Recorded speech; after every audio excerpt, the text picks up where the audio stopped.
तो कहानी की शुरुआत 1944 के समय के फिनलैंड को दिखाते हुए होती है, जहां हमें बताया जाता है कि दूसरा वर्ल्ड वॉर खत्म हो रहा है और सभी सैनिक अपने अपने देश वापस जा रहे हैं। इसलिए नाजी सेना को भी फिनलैंड छोड़ने का आदेश दिया जाता है। पर नाजीज फिनलैंड छोड़ने से पहले अपने रास्ते में आने वाली सभी सड़कों, पुलों और कस्बों को खत्म करने लगते हैं। खैर, तभी हम फिनलैंड के जंगलों में कॉर्पी नाम के फिनिश कमांडो को देखते हैं, जो कि अपनी जॉब छोड़कर शांति की जिंदगी जीना चाहता था। इसलिए वॉर खत्म होने के बाद कॉर्पी अपने वफादार कुत्ते और एक घोड़े के साथ जंगल में रहने लगता है। फिर एक दिन कॉर्पी को एक नदी में सोने के कुछ टुकड़े दिखाई देते हैं, जिससे उसे लगता है कि जरूर नदी के आसपास सोने की कोई खदान है। इसलिए वो उस खदान की तलाश करने के लिए हर दिन उस नदी के पास जाने लगता है और सभी फाइटर प्लेन्स को नजरअंदाज करते हुए उस नदी के आसपास गड्ढे खोदना शुरू करता है। इसी तरह कई दिनों तक गड्ढे खोदने के बाद उसे एक गड्ढे में बहुत सारा सोना मिल जाता है, जिसे देखकर वो खुशी से रोने लगता है, क्योंकि इस सोने से उसकी जिंदगी बदलने वाली थी। खैर, कॉर्पी उस सोने को उठाकर अपने टेंट में छुपा देता है, जहां वो पूरी रात जागकर उस सोने की हिफाजत करता है, क्योंकि उसे डर था कि कोई उसके सोने को चुरा न ले। अगली सुबह कॉर्पी सारा सोना एक बैग में रखता है और अपने घोड़े पर बैठकर वहां से निकल जाता है, जिसके साथ साथ उसका कुत्ता भी पीछे पीछे जाने लगता है। कुछ घंटों चलने के बाद कॉर्पी को रास्ते में नाजी सेना का जनरल ब्रूनो दिखाई देता है, जो कि अपने सैनिकों के साथ वहां से गुजर रहा था। यहाँ ब्रूनो के पास एक खतरनाक टैंक था। इसके अलावा वो कई फिनिश औरतों को किडनैप करके अपने साथ ले जा रहा था। असल में वो सभी सैनिक उन औरतों के साथ गलत काम किया करते थे। तभी हम वुल्फ नाम के सैनिक को देखते हैं, जो कि एक औरत के साथ जबरदस्ती करता है। यहाँ कॉर्पी ब्रूनो को देखता है और फिर उसके सभी सैनिकों को अनदेखा करके आगे बढ़ने लगता है। तभी वुल्फ ब्रूनो के पास आता है और कॉर्पी को मारने के लिए अपनी गन उठा लेता है, जिस पर ब्रूनो उसे रोक लेता है और कहता है कि वो आदमी वैसे भी अपनी मौत के पास जा रहा है, क्योंकि हमारी एक टुकड़ी पीछे आ रही है। इसके बाद कॉर्पी वहाँ से आगे बढ़ता है, जहाँ उसे कई लाशें दिखाई देती है। असल में नाजी सैनिक लोगों को मारते हुए इस देश से बाहर जा रहे थे,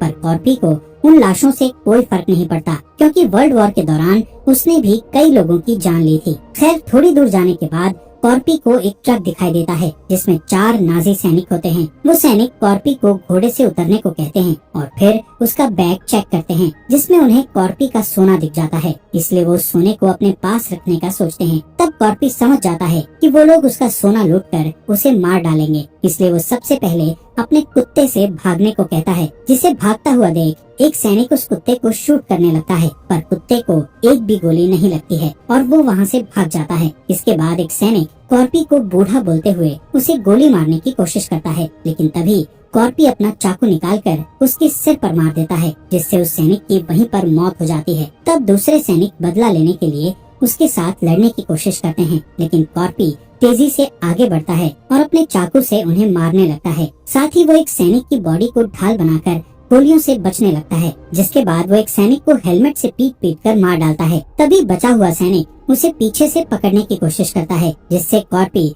उसका हाथ मोड़ देता है और उसे अपनी गन से शूट करके मार डालता है। इधर ब्रूनो और उसके सैनिकों को जब गोलियों की आवाज सुनाई देती है, तब वो चेक करने के लिए वापस पीछे आने लगते हैं, लेकिन तब तक कॉर्पी वहाँ से चला जाता है। यहाँ ब्रूनो देखता है कि उसके 4 सैनिकों को किसी ने मार दिया है। तभी उसे अपने एक सैनिक के पास सोने का टुकड़ा दिखाई देता है, जो कि उस सैनिक ने अपनी जेब में छिपा लिया था। इस टुकड़े को देखकर ब्रूनो को समझ आ जाता है कि उसके साथियों को यहाँ से जा रहे उस बूढ़े आदमी ने ही मारा है और उसके पास बहुत सारा सोना है। इसलिए ब्रूनो कॉर्पी के पीछे जाने का फैसला करता है। कुछ ही देर बाद उन्हें रास्ते में कॉर्पी दिखाई देता है। तब वो अपने टैंक से उस पर गोली चलाने लगता है, लेकिन कॉर्पी अपने घोड़े की स्पीड बढ़ाता है और उन्हें चकमा देकर भागने लगता है। जिसके बाद कॉर्पी एक माइन फील्ड में चला जाता है, जहाँ नाजी सैनिकों ने कई माइन बिछाकर रखी हुई थी। इसी दौरान ब्रूनो भी वहाँ पहुँच जाता है, पर वो अपने आदमियों को शूट करने से मना करता है और हंसते हुए उन्हें बताता है कि ये बूढ़ा आदमी ब्लास्ट होने वाला है। तभी कॉर्पी का घोड़ा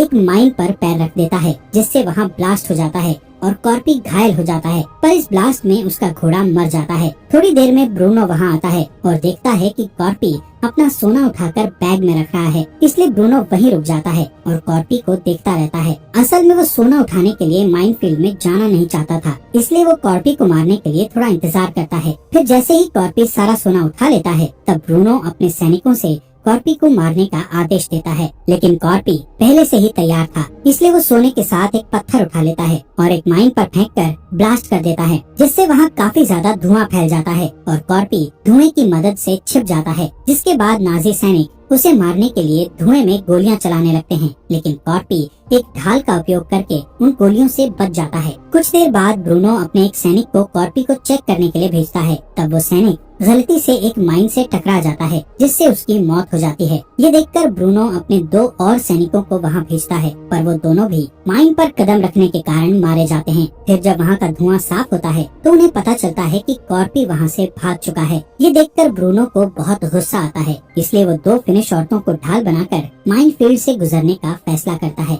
इसलिए वुल्फ सबसे डरी हुई औरतों को पकड़ कर ले आता है और उन्हें टैंक के सामने चलने का कहता है। इस बीच ब्रूनो उस जगह की जांच करता है जहां उसे कॉर्पी के कुत्ते का टैग मिलता है। थोड़ी देर के बाद वो सभी माइन फील्ड से गुजरने लगते हैं, जिस दौरान ब्रूनो कॉर्पी के बारे में जानकारी मांगने के लिए टैंक में रखे रेडियो का यूज करता है। तब उनके हेड ऑफिसर उन्हें बताते हैं कि उस बूढ़े आदमी का नाम कॉर्पी है और तुम्हें उसका पीछा करना बंद करना होगा। इसके अलावा हेड कहता है कि तुम भाग्यशाली हो जो कॉर्पी से मिलने के बाद भी जिंदा हो, क्योंकि कॉर्पी वर्ल्ड वॉर का सबसे खतरनाक कमांडो था और कोई भी उसके साथ दुश्मनी नहीं करना चाहता। साथ ही ब्रूनो को पता चलता है कि वॉर के दौरान रशिया के सैनिकों ने कॉर्पी के परिवार को मार डाला था, जिसके बाद कॉर्पी एक खतरनाक सैनिक बन गया और उसने अपने ऑफिसर्स का आदेश लेना भी बंद कर दिया। तब से ही उसके ऑफिसर्स ने उसके ऊपर कंट्रोल करना छोड़ दिया और उसे रशियन सैनिकों का शिकार करने के लिए अकेले जंगल में भेज दिया। तब से लेकर आज तक वो 300 से ज्यादा रशियन लोगों को अकेले मार चुका है।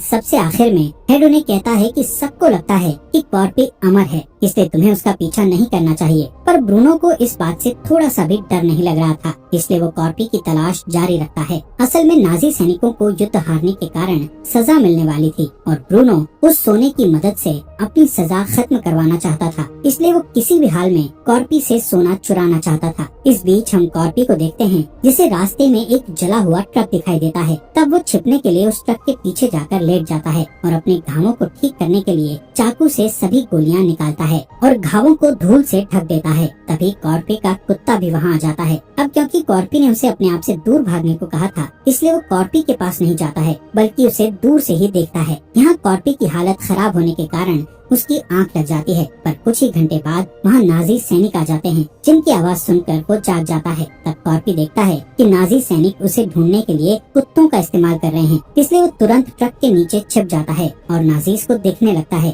तभी मौका देखकर वो नाजी सेना के ट्रक के नीचे जाकर छिप जाता है और फिर उस ट्रक के फ्यूल टैंक को काटकर अपने ऊपर फ्यूल गिराने लगता है, ताकि नाजीज के कुत्तों को उसकी स्मेल न आ सके। इसके बाद नाजीज कॉर्पी को ढूंढने के लिए नया प्लान बनाने का सोचते हैं और वहीं रुक जाते हैं। तब कॉर्पी वहाँ से भागने की कोशिश करता है, लेकिन एक कुत्ता उसे देख लेता है और भौंकने लगता है, जिससे सैनिकों को कॉर्पी का पता चल जाता है और वो उसे गोलियों से मारने लगते हैं, जिसमें एक गोली कॉर्पी के पैर में लग जाती है, पर फिर भी वो वहाँ से भाग जाता है। ये देखकर ब्रूनो अपने कुत्तों को उसके पीछे भेज देता है। तब कॉर्पी उन कुत्तों को डराने के लिए अपने आप को जला लेता है और पास वाली एक झील में कूद जाता है, जिसके बाद सभी सैनिक उस पर गोलियां चलाने लगते हैं, जिस पर ब्रूनो अपने आदमियों को रोकता है और कॉर्पी की झील से बाहर निकलने का इंतजार करता रहता है, पर कॉर्पी बहुत देर तक बाहर नहीं निकलता है। जैसे ही कॉर्पी पानी से बाहर आता है, तब सैनिक उस पर तुरंत गोलियां चलाने लगते हैं, जिससे कॉर्पी वापस अंदर चला जाता है। लेकिन तभी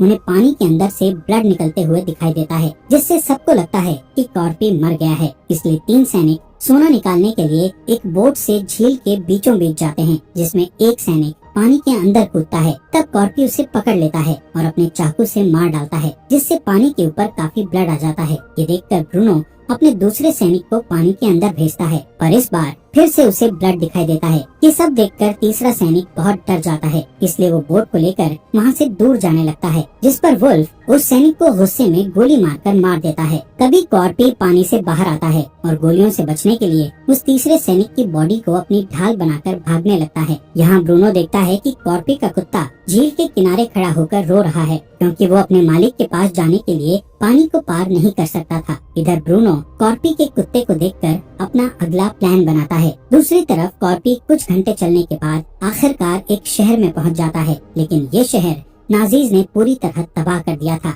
अब क्योंकि कॉर्पी बहुत थक चुका था, इसलिए वो गैस स्टेशन के अंदर आराम करने का फैसला करता है, जहाँ वो अपने पैर के दर्द को सहन करते हुए सोने की कोशिश करता है, जिस दौरान उसे वो दिन याद आता है जिस दिन उसने अपने परिवार को खो दिया था। खैर, कॉर्पी की किसी तरह नींद लग जाती है, पर कुछ देर बाद जब उसे अपने कुत्ते के भौंकने की आवाज सुनाई देती है तो उसकी नींद खुल जाती है। इसके बाद कॉर्पी अपने कुत्ते से मिलता है। तभी उसे पता चलता है कि उसके कुत्ते के ऊपर एक डायनामाइट लगा हुआ है, इसलिए वो तुरंत उस डायनामाइट को फेंक देता है। लेकिन तभी वो डायनामाइट फट जाता है, जिससे कॉर्पी तेज झटके के साथ जमीन पर गिर जाता है। जब कॉर्पी को होश आता है तो वो अपने सामने ब्रूनो को देखता है, जिसने उसे बंदी बना लिया था। यहाँ ब्रूनो कॉर्पी से उसका सोना चुरा लेता है और उसकी पॉकेट में सोने का एक टुकड़ा रख देता है और फिर उसे फांसी देकर मार डालता है। पर कॉर्पी अभी मरा नहीं था, क्योंकि उसने फांसी से बचने के लिए अपने पैर को एक कील के ऊपर रख लिया था। खैर, इसके बाद वो अपने दूसरे पैर को भी कील पर ले आता है, जिससे उसे काफी दर्द होता है, पर इस तरह वो मरने से बच जाता है। वहीं कॉर्पी का कुत्ता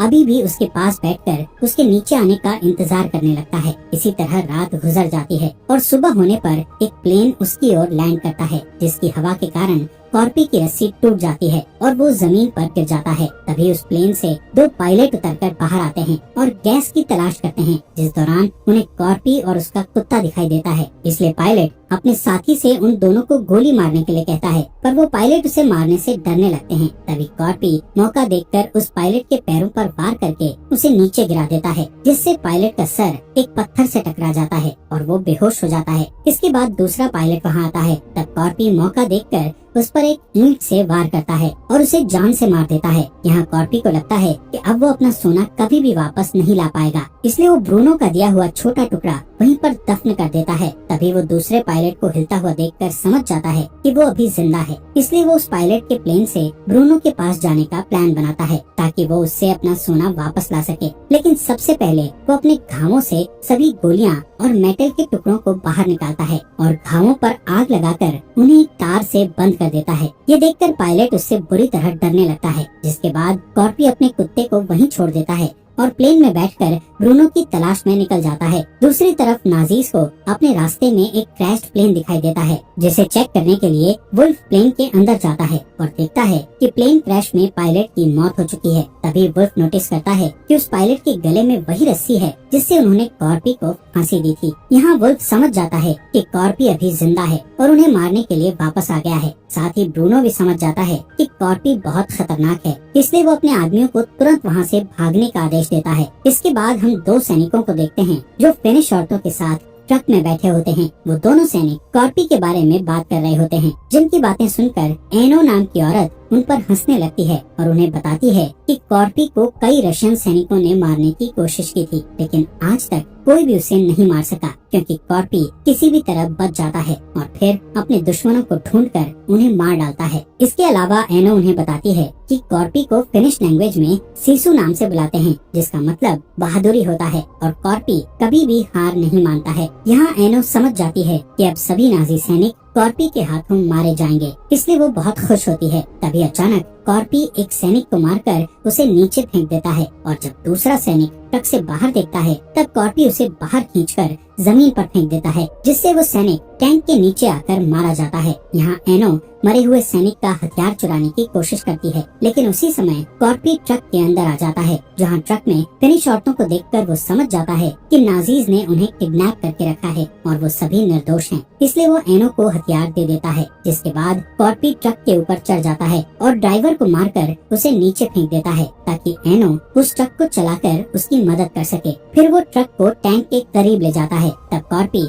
उस टैंक पर कूदकर बाकी के सैनिकों को मारने चला जाता है, लेकिन टैंक में मौजूद लोगों को शक हो जाता है, इसलिए सभी औरतें मरे हुए सैनिकों की बॉडी को इस्तेमाल करती हैं, ताकि नाजीज को सच्चाई का पता न चल सके। इसके बाद एनो अपने ट्रक को दूसरे ट्रक के पास ले जाती है, जहाँ सभी औरतें उस ट्रक में मौजूद सैनिकों को शूट करके बुरी तरह मार डालती हैं। साथ ही एनो ट्रक के ड्राइवर को भी गोली मार देती है, जिससे वो ट्रक सड़क के नीचे उतर जाता है। दूसरी तरफ कॉर्पी टैंक के गेट को तोड़ने की कोशिश करता है। तब ब्रूनो टैंक को अचानक से रोक देता है, जिससे कॉर्पी नीचे गिर जाता है। ये देखकर वुल्फ कॉर्पी को मारने के लिए टैंक से बाहर आ जाता है, लेकिन कॉर्पी जल्दी से वापस टैंक पर चढ़ जाता है और वुल्फ से लड़ने लगता है, जिस दौरान वो दोनों जमीन पर गिर जाते हैं। अब टैंक में सिर्फ ब्रूनो और शूट्स नाम का सैनिक होता है, जो कि अपनी जान बचाकर वहाँ से भागने लगता है। यहाँ कॉर्पी वुल्फ को बुरी तरह पीट कर मारने लगता है, लेकिन इससे पहले कि वो उसे जान से मार पाता, तभी वहाँ एक बाइक से दो नाजी सैनिक आ जाते हैं। पर वो दोनों कॉर्पी को पहचान जाते हैं, इसलिए वो उससे डरकर वहाँ से भाग जाते हैं। यहाँ कॉर्पी वुल्फ को जिंदा छोड़ देता है और उस बाइक को लेकर टैंक का पीछा करने के लिए निकल जाता है, जिससे वुल्फ को लगता है कि कॉर्पी ने उसे जिंदा छोड़ दिया है। पर कुछ ही देर में फिनिश औरतें वुल्फ से बदला लेने के लिए वहां आ जाती हैं। इसी बीच ब्रूनो एक पायलट से मिलता है और उसके प्लेन से भागने का सोचता है। तब पायलट उसे बताता है कि उसके प्लेन में सिर्फ एक इंसान के बैठने की जगह है, जिस पर ब्रूनो अपने साथी शूट्स को शूट करके मार डालता है और प्लेन में बैठकर वहां से भाग जाता है। लेकिन तभी वहां कॉर्पी आ जाता है और प्लेन पर गोलियां चलाने लगता है, पर वो प्लेन टेक ऑफ होने लगता है, इसलिए कॉर्पी जल्दी से उस प्लेन के ठीक नीचे आ जाता है और पिकैक्स की मदद से प्लेन को पकड़ लेता है, जबकि ब्रूनो को लगता है कि उन्होंने कॉर्पी को पीछे छोड़ दिया है। खैर कॉर्पी जल्दी से प्लेन का पहिया पकड़कर पिकैक्स से प्लेन के अंदर घुसने का रास्ता बनाता है और बॉम्ब रूम के फ्लोर पर आ जाता है। यहाँ ब्रूनो को प्लेन के अंदर से कुछ आवाजें सुनाई देती हैं, जिस पर पायलट कहता है कि ये प्लेन काफी पुराना है, जिस वजह से इसमें आवाजें आती है। लेकिन ब्रूनो को शक होता है, इसलिए वो चेक करने के लिए बॉम्ब रूम में जाता है। पर जैसे ही वो दरवाजा खोलता है, तब कॉर्पी उस पर कूद जाता है और उसे मारने लगता है, जिससे उन दोनों के बीच फाइट होती है। अब क्योंकि कॉर्पी काफी ज्यादा घायल था, जिस वजह से ब्रूनो उस पर हावी होने लगता है, लेकिन कॉर्पी अभी भी हार नहीं मानता। तब ब्रूनो एक मेटल बेल्ट से कॉर्पी पर हमला करता है, लेकिन कॉर्पी उस मेटल को पकड़ लेता है और उसे एक बॉम्ब से जोड़ देता है। इसके बाद वो बॉम्ब प्लेन से नीचे गिर जाता है, जिसके साथ साथ ब्रूनो भी नीचे गिर जाता है और ब्लास्ट के कारण मारा जाता है। यहाँ कॉर्पी अब रेस्ट करना चाहता था, लेकिन तभी वो प्लेन हिलते हुए नीचे की ओर जाने लगता है। यहाँ कॉर्पी को पता चलता है कि ब्रूनो से लड़ने के दौरान पायलट को भी गोली लग गई थी, जिस वजह से उसकी मौत हो गई है। अब कॉर्पी के पास बचने के लिए कोई रास्ता नहीं था, इसलिए वो अपने सोने को पकड़कर रख लेता है और मरने के लिए तैयार हो जाता है। फिर थोड़ी ही देर बाद वो प्लेन एक दलदल में जाकर क्रैश हो जाता है। इसी बीच फिनिश यूनिट के लोग नाजीज टैंक को अपनी ओर आता हुआ देखते हैं, इसलिए वो उस पर हमला करने के लिए तैयार हो जाते हैं। पर थोड़ी ही देर में उन्हें पता चलता है कि उस टैंक पर फिनिश औरतें हैं, जो कि नाजी सैनिक वुल्फ को तोप से बांध कर ला रही हैं। दूसरी ओर हम देखते हैं कि कॉर्पी दलदल के कारण बच चुका है। वो अपनी पिकैक्स की मदद से दलदल से बाहर निकलता है और फिर कुछ दिनों के बाद वो अपने कुत्ते के साथ हेलसिंकी शहर की बैंक में जाता है, जहां कॉर्पी को देखकर सभी लोग डर जाते हैं।